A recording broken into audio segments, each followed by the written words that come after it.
Hello and welcome to Libra Connect. I am Dave Benson Phillips. I'm a broadcaster and entertainer, and I also happen to live with type 2 diabetes. Now, I am delighted to be your host here for this Abbott event, taking a candid look at how diabetes can affect our identity, self-perception, and confidence. Now, we'll explore how diabetes can also affect how we see ourselves and how other people see us, as well as how we can, work together to inspire and empower each other around our shared experiences. Now, with us today for the next hour, we have four fantastic people on our panel. Now, to my right is Jasmine Jafar. Hello. Hello, Dave. Oh, right. That's lovely.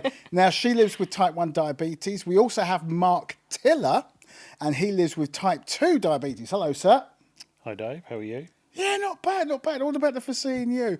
And also, we're delighted to have, that's no sarcasm, by the way, that's genuine. Okay, so we're also delighted to be joined by our community diabetes specialist nurse, Lorraine Avery. Hello, Lorraine. Hi, Dave. Very happy to be here. Oh, thank goodness, because we got a mountain of questions for you. Okay, plus later on, we're going to be hearing a very special performance from spoken word poet Duke Owl.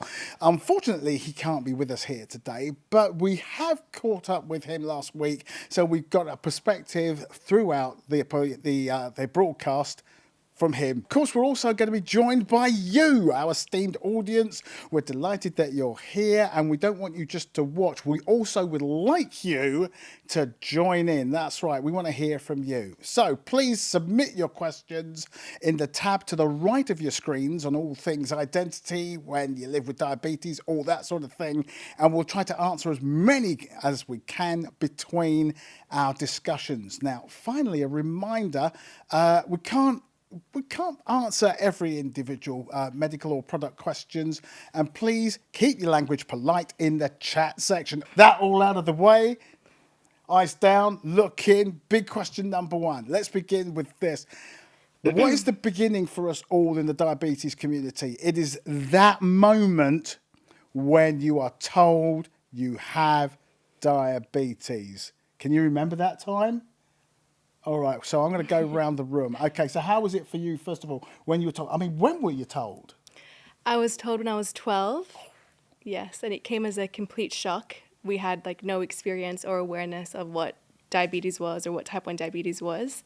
And I had been a bit unwell, but I wasn't fully sick. So it was just been a bit under the weather for a bit, had experienced what I now know to be the type 1 diabetes symptoms. Went to the GP, and as soon as I told her that I had been urinating a lot and drinking a lot of water and feeling very tired and weak, she knew straight away that it was diabetes. Really? Yes. So listen, you were quite young when it happened. What advice would you give now to other people of that age if they found out they had the big D, the big diabetes? What would you say to them? I think I'd tell them that everything's going to be okay. Yeah. That news definitely helped me when the endocrinologist told me, your life's going to change forever, but you're going to be okay. So that was helpful. I think I'd also tell them, give yourself time, because I don't think I fully processed my diagnosis until many years later down the line. Really? So, Yeah. So when they told you, did they tell you any of that stuff, or did they just kind of say, you're diabetic, chuck you right in? No, I was quite lucky because Yeah. I was diagnosed as a child. I think the education support you get is quite extensive. So my family got a lot of support. I got a lot of support. So I didn't feel like I was thrown in the deep end and left alone. I had appointments every 3 months. I could, contact who I needed for support. But maybe as I transitioned into an adult, into the adult health system, I felt a bit more alone. Right, Mark, I'm going to come to you because you weren't as young when you were diagnosed. So at what age did it happen for you, when it all happened? 1996, when I was 35. Oh, my goodness. And it was an absolute punch in the gut. Really? I'd seen a few years before a documentary on the possible complications of diabetes, and it horrified me. To the point I had nightmares about it after I saw the documentary. And to be diagnosed, I think you was said it difficult. there. Yeah. You said it there, punch in the gut. That is quite, oh dear. Listen, how did you see your life changing over that time? Because it just tell us. One of the things they said to me Yeah. in the hospital, And after 3 days, I was turfed out of hospital, basically left to my own devices. Oh, you're going to have this condition for the rest of your life and it's only going to get worse. And I believed them. Oh, wow. I've since learnt better, but that took a long time. I was about to say living proof. Yeah, I identified as a diabetic Yep. as opposed to a person living with diabetes. There's a big difference in how you see yourself between those two statements. So as a person living with diabetes, it doesn't define me and it doesn't control me. It is a condition. I can't control the condition Okay. because by definition, diabetes means your sugar is out of control. Yeah. But I can manage it.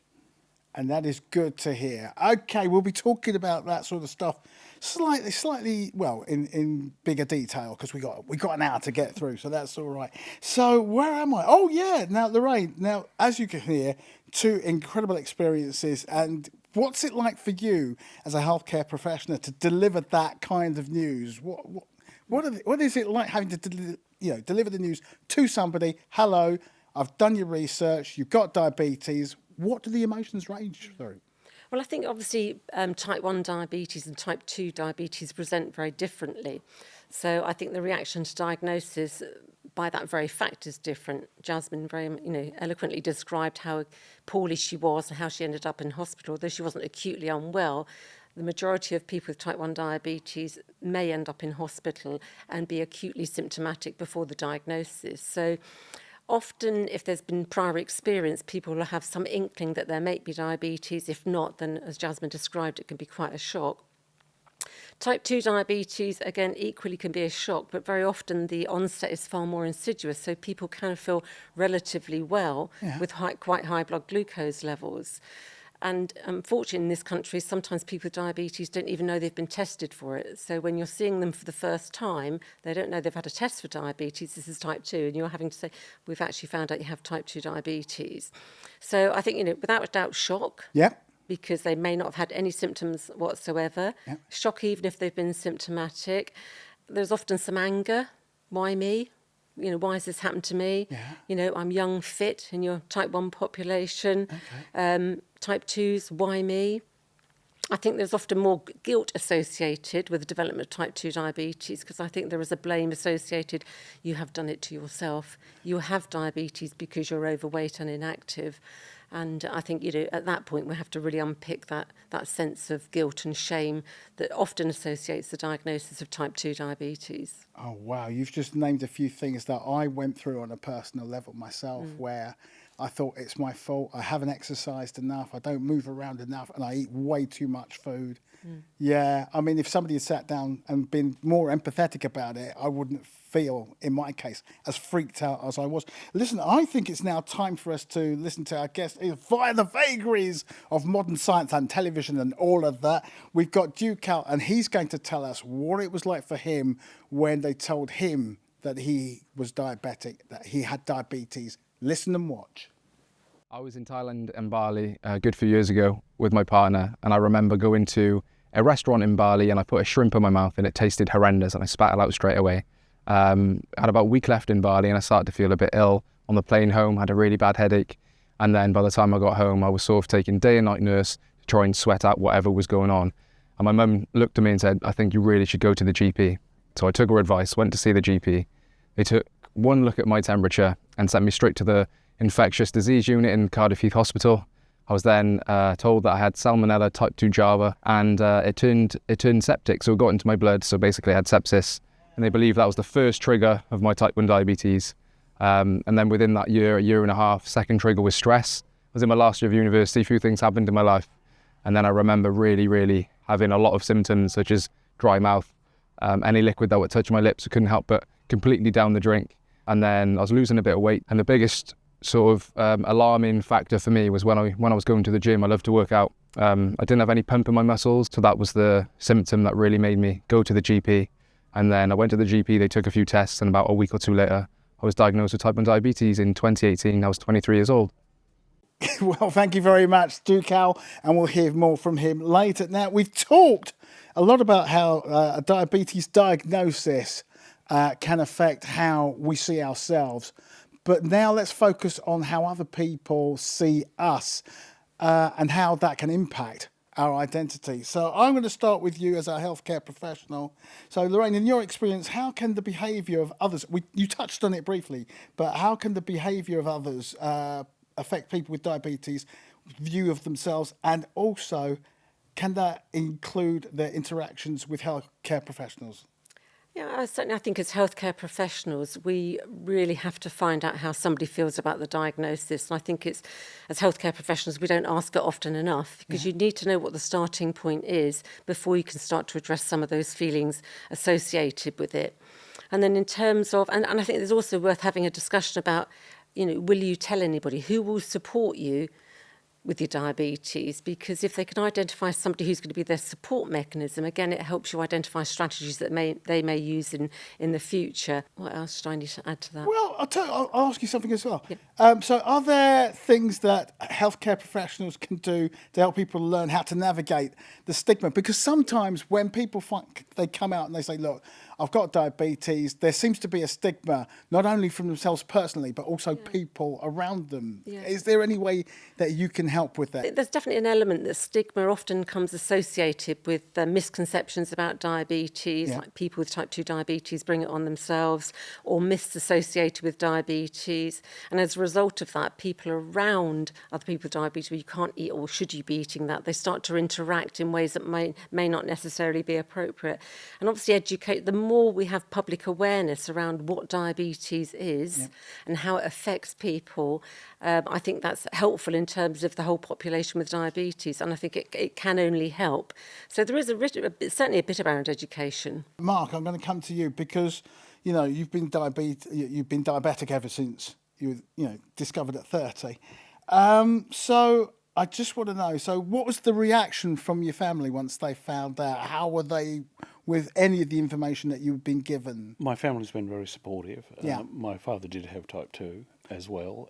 So it runs in the family? Yes, and that one of the things about type 2 diabetes is a genetic predisposition, which a lot of people don't realise. You can get two people, same height, same weight, and one will get diabetes and one won't because one has the disposition and another doesn't.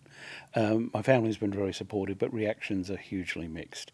I had somebody say to me, "Oh, you've got type 2 diabetes. If you just eat a bit less sugar and you exercise a bit more and you'll be fine."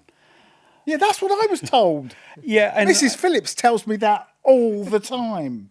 And while those things may well help, if it was that simple, don't you think I'd have already done that? That's what I feel like saying to people who say that to me. Yeah. And it is demoralising that people think so little of you. But as you were saying, education. We need to educate people about what is diabetes, how it happens, and what the causes are. Wow. Thank you very much. All right, let's hear from Jasmine now. You were diagnosed. You were young when it happened. So your parents, they were armed with that information. How did they support you? I mean, what were they like with the information? How were they with it? Yes, they were incredibly supportive. I think it was a complete shock to them because, of course, they knew nothing about diabetes beforehand. Yeah. I think they both hoped, well, especially my mum hoped like it would pass. If I'd had an in-range glucose level like the first month, she thought maybe I'd be cured of diabetes, and it was just very sweet because it was just so new to all of us that we almost thought like maybe the medical professionals got it wrong. Like surely it couldn't have happened to me was kind of like the mindset. And I think they both, as parents, would naturally do like blame themselves in terms of like where did they go wrong or what could they have done differently. But as we learned more about what diabetes is, we realized there was nothing that could have been done. But they were very supportive, and pretty quickly, they're like in my household when I first arrived after being diagnosed, it was almost like I didn't have to do house chores, or everyone took it easy on me. But then I think, oh, really? Yes, but that didn't last long. No, that's the kind of diabetes I would have liked. I didn't get any of that. No, it didn't last very long. All right then. Yes, I think my sisters were good about being like, we can't treat her differently, and my parents as well realized like they wanted to normalize it for me quite quickly. Yeah. So I think I only had a month off, and then I was back to doing house chores. No, that's kind of good to hear, because I know that when I found out I was in my 50s, I was in my mid 50s, and for a long old time I was pre-diabetic. So it meant that I didn't have the full diabetes. It was just, I was just doing things that were kind of keeping me just away from. So I was doing exercise the right amount and everything else. And then the fateful day came when they said, look, everything that you've done, it's not good. You're now a type 2. And that for me was, it was horrific. There's no two ways about it, people. It was a shocker. I thought my world had ended. It was one of those ones where I was kind of brave about it when the doctor said, you now have diabetes, it's official, it's type 2.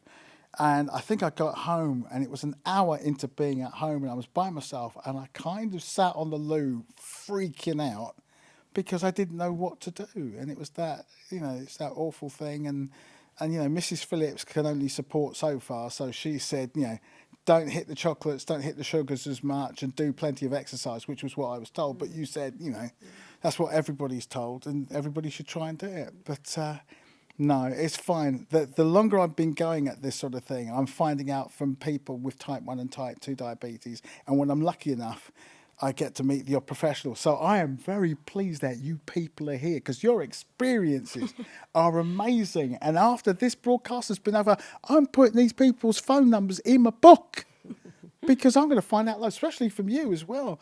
Had I had somebody I could say, look, I want to eat this, I want to drink this milkshake, I want to eat this piece of food. Is that okay? And, with Mrs. Phillips, she says, well, yeah, but then she puts the guilt trip on me. I think you'd be far more sort of professional at it and tactful.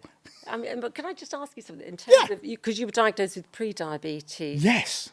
During that time you were diagnosed with pre-diabetes, was there anything that healthcare professionals could have done that would have enabled you to think more about what the future might look like with diabetes? No, it was all about keeping it at bay. It was all about staying on the right side of being pre-diabetic, as opposed to the life that you might lead should you become diabetic. It's all about the prevention rather than putting up with it or getting ready for it should the time come.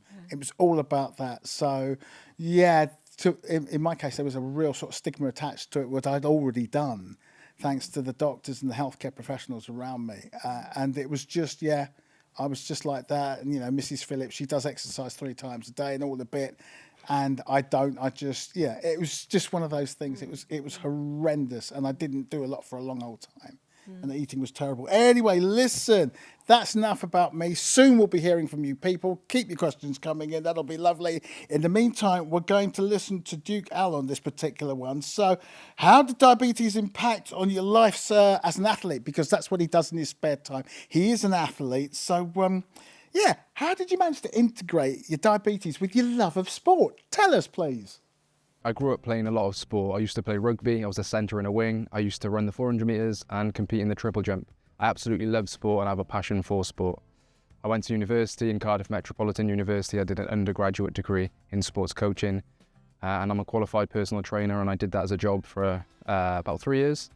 I really love sport. So when I got diagnosed with type 1 diabetes, initially I accepted the condition. I thought, let's just get on with it, something I have to just deal with. And then quickly it turned into frustration and anger, because I just thought, what if I can now never ever reach my full physical potential? And I thought, what if I'm a weaker version of myself now? And that really stuck with me for a few years, and it was hard to sort of battle that, especially going back and playing sport. You've got to be strong when you play rugby, you've got to be fit. And I just always thought, well, straight away there's this barrier I have to overcome before I even start training. So I found it quite difficult to deal with. But now I've been living with the condition for nearly 7 years, and I've come full circle. I'm now back to that acceptance stage, and now I compete in CrossFit, just amateurly, but I absolutely love it. And now I've just got this attitude of, everybody's going to have a challenge in life or challenges in life, and one of mine is living with type 1 diabetes, and that's okay, because I believe even though we have tests and challenges, we also have free will, and with that free will we have the option, we have the choice on how we deal with those challenges. And I hope to face those challenges head on and combat them as best as I can, and always have the will to want to do my best. So I think that's really important. Wow, that is an attitude to have, isn't it? So that's Duke Al there, and you'll be hearing more from him a lot later on. Now, I've got your questions here. Thank you so much for interacting with us. So I'm going to read these. I've got my special glasses on. Here goes. Now, I've got here, this is a question for Lorraine. It says, Lorraine, can type 2 diabetes be reversed, and can I stop taking the medication? Now, this is a real big myth amongst us type 2s. So... Well, I think the evidence base has certainly changed over the last few years. When I first started in diabetes 35 years ago, we talked about type 2 diabetes being a lifelong progressive condition, and we used the narrative that Mark described, which was it's likely to get worse unless you look after yourself. And I remember hearing myself say that. In recent years, following some really fantastic studies, we now know you can put your type 2 diabetes into remission. And without doubt, some people are choosing that pathway. And I think encouragingly, more people are choosing that. And I think what's great about it, when I first started in diabetes, we were diagnosing people with diabetes that had been diagnosed with type 2 probably for quite a long time. Right. If they'd been tested, their HbA1cs would have been tested, they would have been quite high. And because we opportunistically screen for it, we pick up people very early on with the condition, and therefore the chances of getting into remission are that much greater. So we actively encourage people if they want to, we ask, well, I tend to ask, what do you want to achieve? Do you want to manage your diabetes, or do you want to actually put it into remission? If you want to put it into remission, let's look at the pathways or the resources that might help you do that. Wow. Wow, that is amazing. Okay, I've got another question. Now, this one's for Jazz or for Mark. Now, this particular person, who shall remain nameless, gained 30 pounds in 5 months on insulin. Any suggestions for losing weight? We're talking food tips and stuff like that. Lower your food consumption generally. Okay. In my case, to do that sort of thing, I went on a very low carbohydrate diet. Okay. There's various levels of that. Some people will limit themselves to 100 grams of carb a day, then other people 50, and I aim for 30 grams of carbohydrate a day. After I got my act together at the end of 2019, I lost 24 kilos in weight. Oh my goodness, that's hardcore, that is.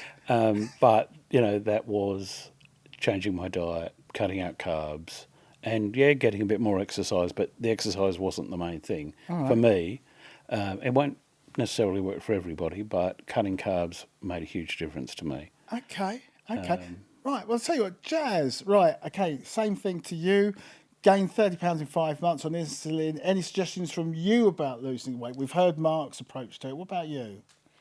I'm not so sure if I'm completely honest, because I'm not a healthcare professional, so I feel like each person has a very unique journey in terms of weight loss, what works for them. Okay. I do want to make a note, though, that it's not, again, I might be wrong on this, but it's not insulin that makes you gain weight. Like our bodies need insulin to survive. It could be lots of things at play there. Yeah. Like I wouldn't want someone to look at insulin as something that's making them cause weight, like lead to weight gain, because you need insulin. Yeah. But I think it's just about creating a sustainable lifestyle that you feel good about, and that, you feel healthy and that's sustainable for you. But there's so many different, ways of eating and ways of moving that works differently for everyone. So I would just suggest speak to your healthcare team, or find a coach, or speak to people around you and find what works for you, because it's different for everyone. There you go. Absolutely, everybody's different. Yeah. That what I suggested works for me, Yeah. but I wouldn't necessarily guarantee it's going to work for everybody. Can I just add a little bit to that? Because I think it does make a difference. Obviously, Jazz is absolutely right. Type 1 diabetes is essential for life, and you need it. It is an anabolic hormone.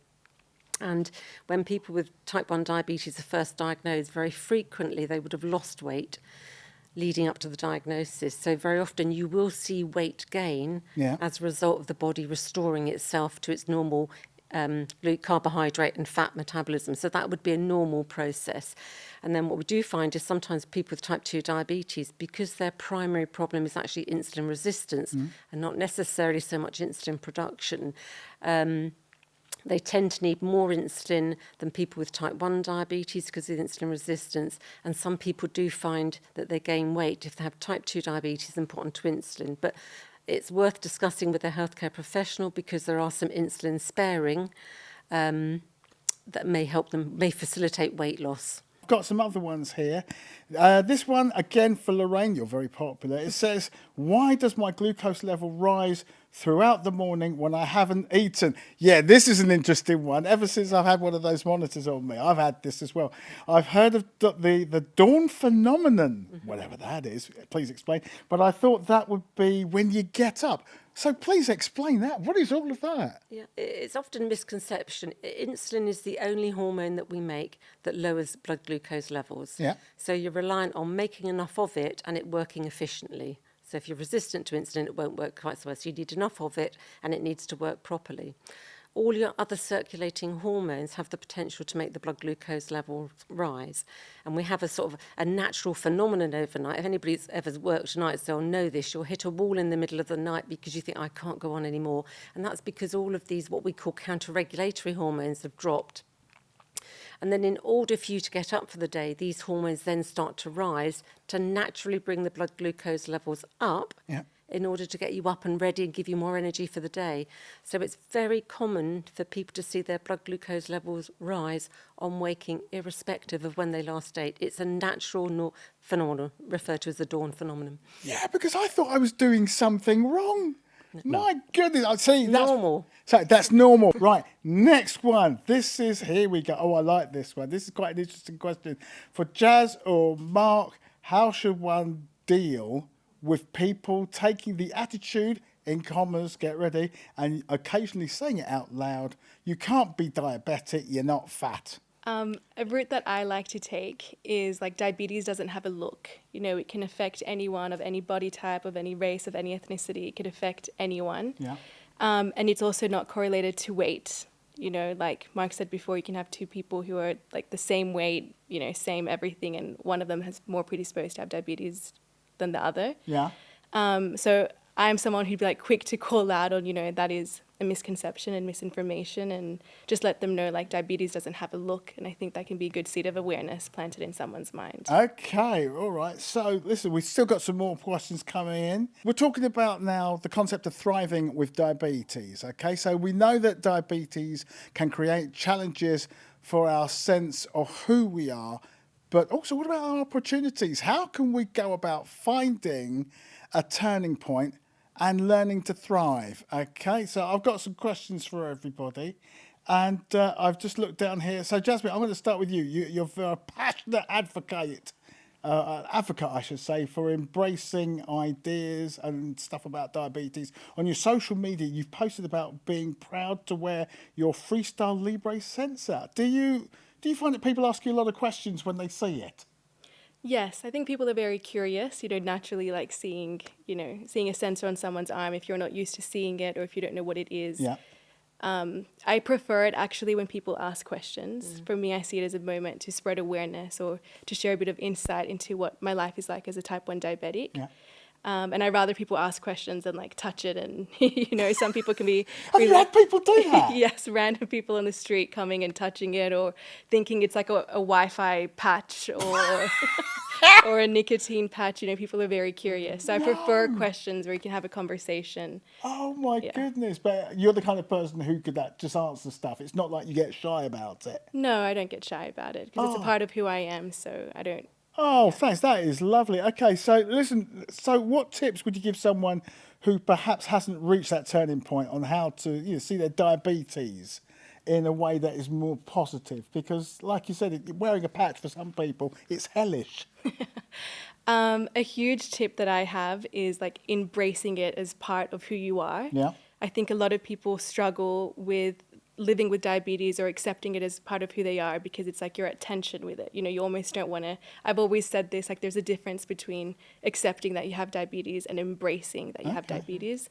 You know, I saw it very quickly. It's a part of who I am. There's nothing I can do to get rid of it. There's nothing I can do to change it. So I didn't want to live a lifetime you know, fighting it and being like ashamed of it and having guilt with it. So I would advise someone to like take your time. You know, it's okay that it takes time and it's not a linear experience, but that the sooner you embrace it, like the sooner you will feel at peace with it, and you know, you won't be ashamed if it's visible. And you know, it's not about being shy or confident with it. It's just about embracing it. And if someone asks you a question, you're happy to answer it. Great. And if not, it's okay. But it's part of who you are. And, you know, you don't want to live a lifetime being ashamed of who you are. Wow. I've never been ashamed of who I am, but I was a bit wary about the fact of becoming diabetic. I mean, only recently, it's a shame that I've had to take the sensor off because I'm still waiting for the new one to come through. But I sat around with it and I kept my diabetes, my type 2 diabetes, quiet for 5 years. So this has been a real sort of coming out for me to talk about it and be heard to be talking about it. But wow, I mean, you know, putting the patch on, I did it in such a way that nobody knew it was there. You know, even my T-shirts were really long, so I put it out of the way so nobody could see. I think seeing it as like an extension of you, like another limb, can really help. Yeah, having it. Right, if you visible. could see this, right? Look, Mark's got his one on. Look at that. Look at that. Yes. That's loud and proud, Yeah. quite frankly. Absolutely. Oh, wow. Okay. So, right, Lorraine, in your professional career, I've got your question right here. Is it common for people to ask you about how they can carry on doing things that they've loved before the diagnosis, and what's your advice to it? I know that as a performer, when I was told my diagnosis, I thought to myself, I won't be able to perform at the level that I used to do. So when you're faced with that, how do you tackle it? Well, I suppose I find out what people, you often find out what they do for a living if they're still working, what things they like to enjoy doing, and then I'll often ask them, do they think that having diabetes will change any of that? Because it gives them an opportunity to voice any concerns, and then we tend to address them like from day one. Because unless you address that, if people leave your consultation room thinking, I'll never be able to do A, B, C, or D again, then they've left your consultation room on the wrong foot, really. You want them to be able to go away thinking, actually, I've got to make some changes, but it isn't going to change what I can do. Oh, right, because I was going to ask you about that. I was going to say, what are the key factors that can help somebody move from just managing their condition as well, once they've been told, to, their feeling of being defined by it? Because let's face it, you're told that kind of information, it is pretty huge. So how do you help people with that? I think there's an element of people often need a reason to do something. If we look at sort of type 2 diabetes, it's often associated with being overweight. Most people that are overweight know they're overweight, and they would have been told that many and many times, and if they lost weight, this would improve, that would improve. So sometimes even the diagnosis of diabetes may or may not be enough, but having a reason to do something can make a big difference. So, and I think, do people thrive with diabetes? I think there are people like Jazz who completely embrace it and decide that it's not going to interfere with everything they do, and they want to share that experience. And I think we see that certainly a lot in people who join community groups, whether it's people that are striving to put their diabetes into remission, or whether it's people who are managing their diabetes and want to help other people manage their diabetes. Right. Going to a group will often help them do that. So, thriving, I think, is an interesting word to use. Do people thrive with diabetes? I've had to sit and think about that. I think they manage the condition. How they embrace it or choose to move on with it, I think, is actually really individual. That's interesting, because as a thriver, I know, because it says here, Mark, that you're into your photography big time. Absolutely. Okay, so, so you do a lot of travel as well, and you've managed to continue your pursuits and your passions and everything else, and I take it you haven't let it, it's not got in your way, has it? To a certain extent, yes, but all that means is that I have to plan more. Look, I don't go any further than the local supermarket without a bag that has insulin, a spare sensor, a meter, test strips, and snacks if I my blood sugar goes low. But if I am going on holiday, I'll make sure that the hotel has a fridge in each room so I can store my insulin, stuff like that. But for a long time, diabetes defined who I was. Yeah. But I changed that. And it took a big mental shift, but I did it. And now it's something I have, but it doesn't define who I am. Wow. So I plan more, and I go out and enjoy taking photos. Oh, wow. I've got to admit, with my type 2, I'm relatively new to all of it. And like I said, I've just tried the sensor just recently. I pack my pills, I take my needles with me. Oh, needles. They're painful. 1 in the morning, 1 at night. I'm sorry. It's one of those things, but I do that. But, yours sounds incredible. I'm a computer programmer. Okay. Right? Finger pricking 8 times a day is painful when you're trying to type. Mate, pricking twice a day is painful enough for me as far as I'm concerned. The Freestyle Libre 2 system Yep. has made a huge difference to me. It's helped make it so that my diabetes doesn't control me. Yeah. It's just something I have. Okay. Okay. Well, is you talking about that? I'm now going to hand over to Duke Owl. For him, in his particular case, it's writing that he thrives upon doing. So I would talk about this, but I'm going to let him talk about it. So Duke Owl, tell us about your writing, sir. I started writing poems and raps in my old lyric book at age 11. But by 12 and 13 years old, it became a self-therapy, a positive coping mechanism, as I've got something called OCD, obsessive compulsive disorder. So basically, I would get intrusive thoughts like we all get, but what makes it OCD is that I feel responsibility to prevent those intrusive thoughts from happening. So when I was young, I was very afraid of the stigma, afraid that people would think I was crazy. So I turned to the pen. My brain told my hand told the pen told the page, and I was able to articulate how I was feeling through the power of rhythm, rhyme, and poetry. And as soon as I got diagnosed with type 1 diabetes when I was 23 years old, I did the same thing. I started writing about how I felt. I felt weak. I had loads of different emotions, sort of.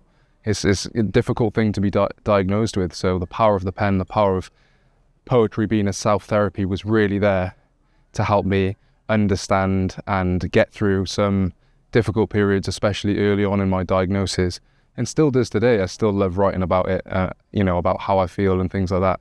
And I think it's important to be able to have the ability to formulate an answer or formulate something through something creative. It doesn't have to be poetry, but creativity is so powerful to be able to help us through that. Wow, thanks a lot there, Duke Owl. That is amazing. And he will be performing some of his poetry at the end of this particular broadcast. In the meantime, now, this is our next part of our discussion here. If you've just joined us, listen, we've been talking about all things diabetes and diversity and everything else. We focused on how we can feel empowered ourselves.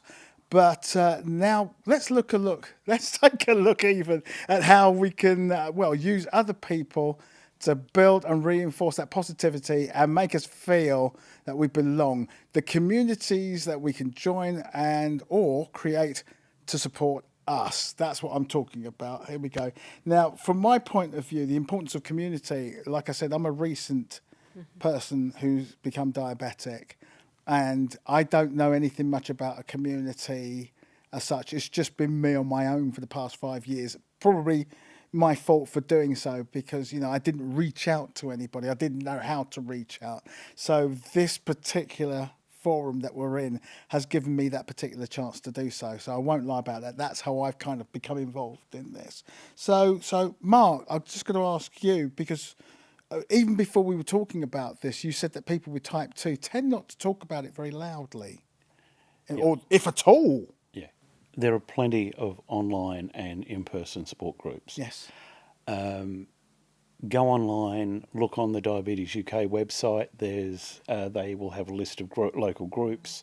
There are online groups. You've just got to find one that suits your needs and resonates with you. Okay.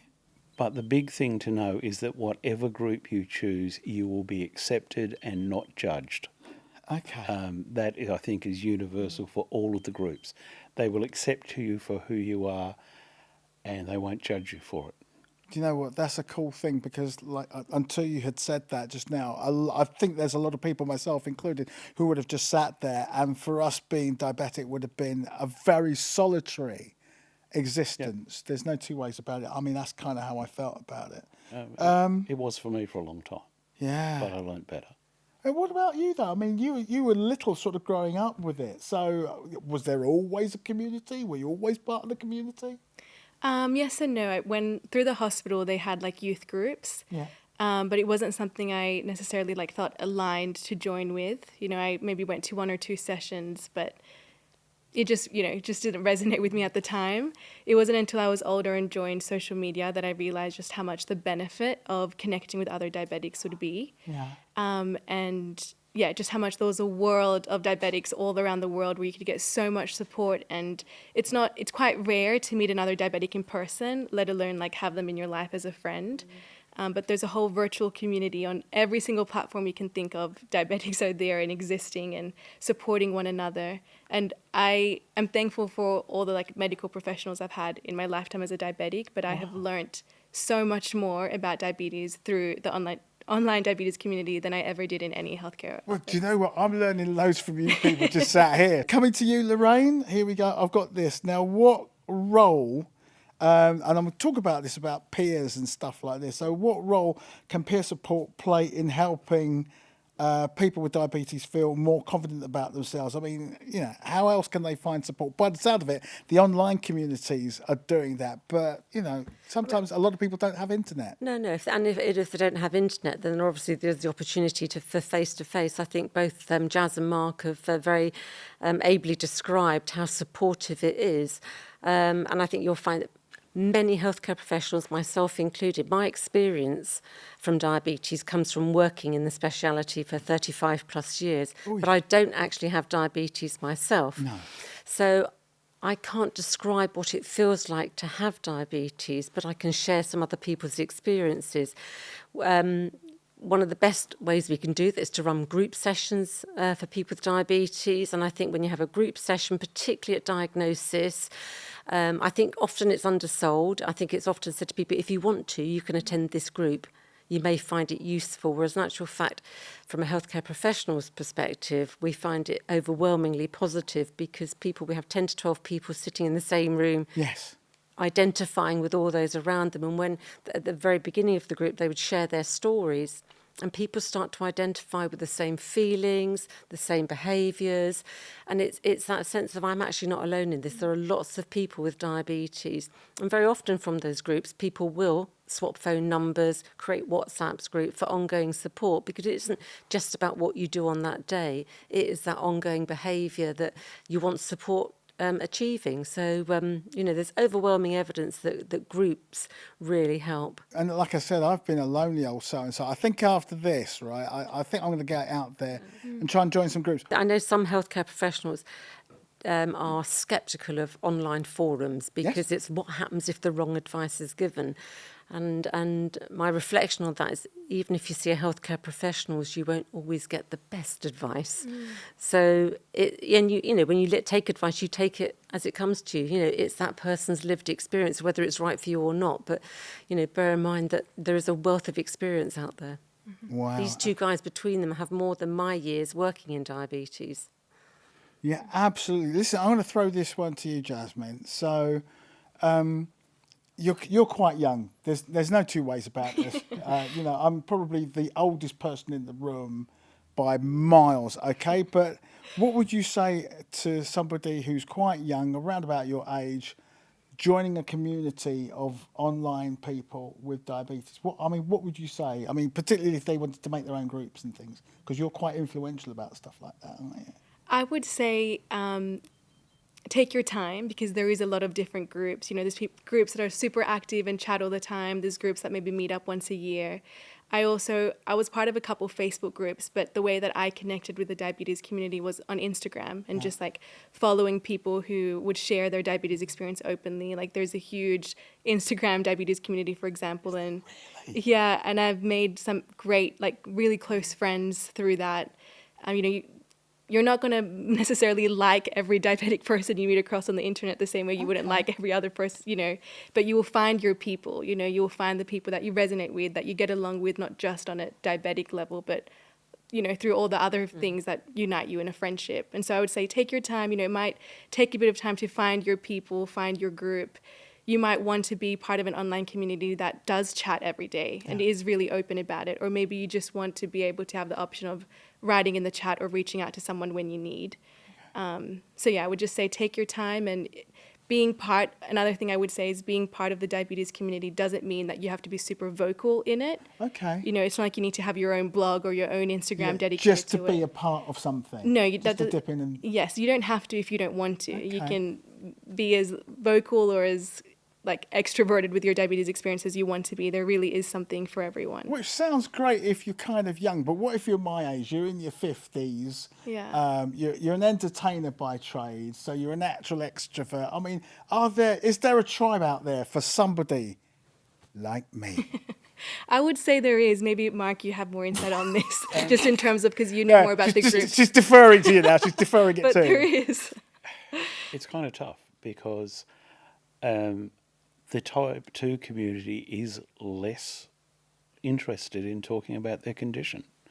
There is more stigma. There's stigma around all diabetes, but there is a large perception that type 2s did it to themselves. Now, a lot of that's garbage, right? It's our genetics is a large factor in it. Okay. So, you know, there are things that will help, yeah, Yep. but we didn't do it to ourselves. No, we did not. And until type 2s generally accept that fact and don't buy into the stigma and the misconceptions, then they're not going to want to talk about it, but they need to talk about it. Okay. And there are groups specifically for type 2s. Okay. I'm part of a Facebook group called Reversing Type 2. Everywhere you go, there will be a group for you. One thing I would say for type 1s, that Diabetes UK have a group called Type 1 Together, and I met some of those people at the Diabetes UK Professional Conference, and they're great.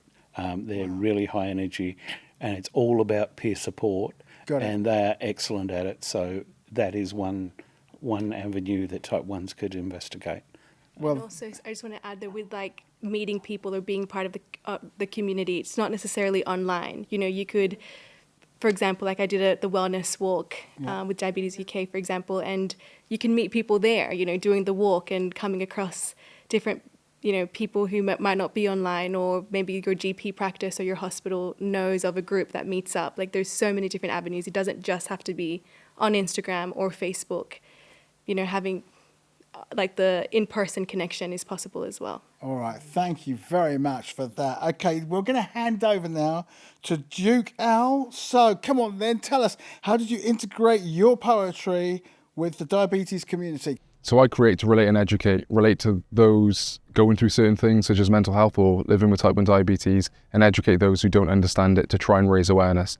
And I think using the power of the pen and spoken word poetry to raise awareness of type 1 diabetes is, you know, can really connect with people.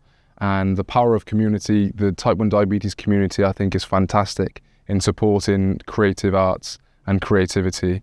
And I've actually worked with quite a number of young people in Wales who are living with type 1 diabetes and writing poetry about how they feel, the stigma in school, and what they want people to understand about it. And as I said, it can be really impactful. Way! Thanks a lot, Duke Al, and we'll be seeing more of him just a little bit later when he performs his poetry. Thank you so much for contributing your questions and everything. We're just going to read a few of them now and pass them out to the panel. So for Lorraine, short answers only. What do you think would help others to understand that it's a constant condition and the effects are not visible? I'm going to start first of all with you, Jasmine. Nice and short. Sorry, what can you reword? Can you Yeah, I please know, read it is a please? bit, isn't it? So I say, what do you think, right, would help the others to understand that it's a constant condition and the effects are not visible? Communication, because people won't know. Like someone can look at me and not know that I have diabetes, or not know that I'm constantly thinking about it and constantly doing everything I can to manage it. It hasn't been until I've communicated that to the people in my life or colleagues or new friends where I give them insight that it is a 24/7 thing. So vocalizing it is what helps. There you go. That's lovely. Okay, Mark, same question. There's a wonderful short video I saw where it said, this is my life with diabetes, and they were tapping a balloon to keep it in the air, but they do it all day, every day, 24 hours a day. And that's what living with diabetes is. It doesn't dominate your life that you have to only devote your time to it, but it's constant and it wears. Nice. Lorraine, please. I think share your experiences, because I think a lot of misconceptions around diabetes is about lack of understanding. So I think sharing what having diabetes looks like on a day-to-day basis really helps people understand that. Okay, thank you. All right, another panel question. Get ready. When meeting people for the first time, and you almost hinted on this, in a private setting, after how long a time would you mention that you have diabetes, and what would you first say? Again, Jasmine. I tend to bring it up as soon as I need to do something diabetes related that they might see. Like if it's, scanning my sensor or doing my insulin injection, that's when I say like, oh, just so you know, I have type 1 diabetes. Okay. All right. Mark. Same answer, basically. For Lorraine, is type 1 hereditary, as I was diagnosed when I was 18, so 34 years ago, and no one in my family had it? Answer that one. Well, you're less likely to develop type 1 diabetes if you don't have a family history. So it tends to pluck people out of the blue. So about a 10 to 12% chance of getting diabetes if you have a type 1 parent. For type 2 diabetes, the genetics is much greater. You have about a 30% chance of developing type 2 diabetes. And that's why we see much more type 2 diabetes. Goodness me. Okay, panel question, everybody. Is it common to become angry about type 1 a couple of years after being diagnosed? This particular person is feeling like, I don't know if I can keep this management of diabetes up all the time for the rest of my life. What do you say about that, panel? I'm going to start. I'll tell you what, I'm going to start with you, Mark. Nice and short, please. It's called burnout, and I suffered from it for a long time. It's not uncommon for type 1s or type 2s. And I think it comes back to what Jazz said earlier. You need to accept that you are diabetic, particularly with type 1, because if you don't take insulin on as a type 1, you will die. Can't say fairer than that. Would you back that up? Yes, I'd say it is definitely common. I think it's part of the experience of living with a medical condition. I would say it's important to embrace it as part of the experience of it.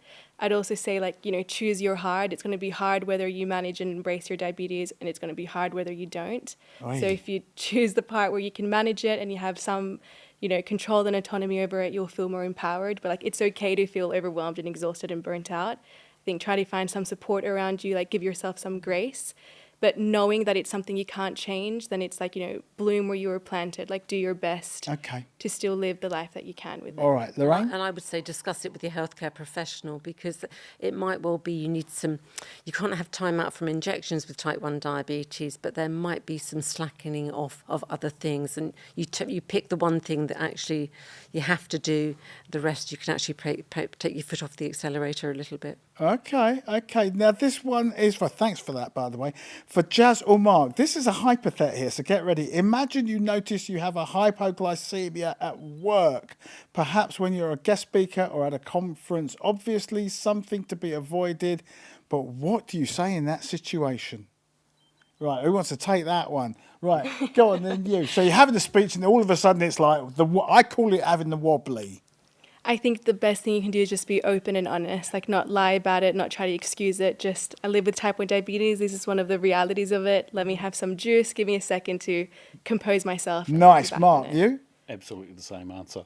There is no point in hiding it. Mm-hmm. You've got diabetes. You've overcooked your insulin and your blood sugars drop. This is going to be almost the last bit for everybody here. So listen, if you've been watching us, thank you so much for all your questions. Thank you very much, panel, for answering the questions.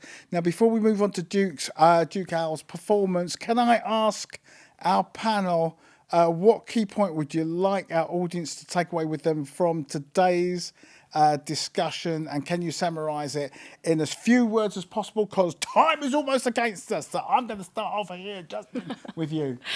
I'd like people to walk away from this knowing that it's okay for diabetes to shape your identity. It's normal and natural for that to be the case because it's such a big part of who you are, but that you still have autonomy on how you live your life with it, and that living with diabetes or being a diabetic, no matter how you choose to identify, doesn't make you any less of a capable or wonderful or strong or amazing person. I think it gives you, see it as something that can give you something. Nice. Yeah. All right, Mark, please. Bit of Latin. Dum vivimus vivamus. It means while we live, let us live.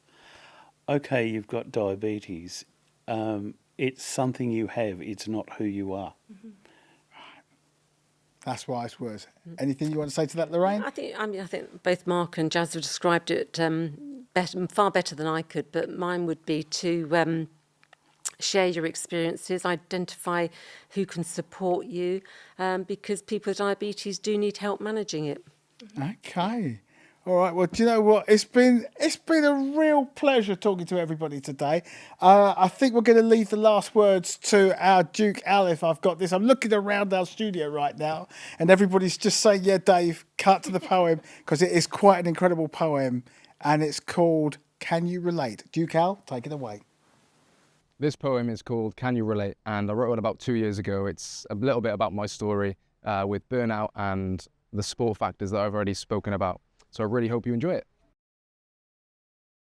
Blood testing and injecting, it became a chore, see. Burnout settled in, turns out I hit the floor, see. I wanted to be normal, like how I was before, see. Diagnosed at 23, T1D had forced me to take time off uni. Diabetes taught me if I don't look after myself, I'd become a ghost and haunt me. Went through a stage of rage, I didn't care if I was poorly. I just thought, oh, poor me. Somebody please pour me another beer. Self-destruction fought me. How will I manage a condition and complete my sports degree? Will I even make it to 40? But I was lucky having people to support me. My family made sure I stood tall. See, this is no joke. I made the choice to not ignore me. Began accepting injecting. I did it for me, but I want to know if you can relate. What's your story? Wow, that was pretty amazing. That was pretty amazing. And after that incredible performance there from Duke Al, it is time, very sadly, for me to bring this Libra Connect event to an end. So thanks once again to Duke Al and to our fabulous panel, Jasmine. Thank you so much. I'm It's very all happy right. to be here. That's all right. It's all right. It's nice to you. Mark. Thank you. Enjoyed it. Thank you. And Lorraine as well. Thank you very much, and thanks for those that joined as well. It's all right. Couldn't have done it without any of you. Anyway, so it's like this. Thanks to all of you, the audience as well, for joining in and taking part and sharing your questions with us here. We hope that you've enjoyed the event. It's been great to see so many people coming together. Thank you very much. Now, we hope that you found something to inspire and encourage you. And as we leave, we should all remember that while we can embrace our diabetes as part of who we are, we have seen this evening that it never means that it has to define us. I'm Dave Benson Phillips, your host. I shall see you next time. Bye-bye.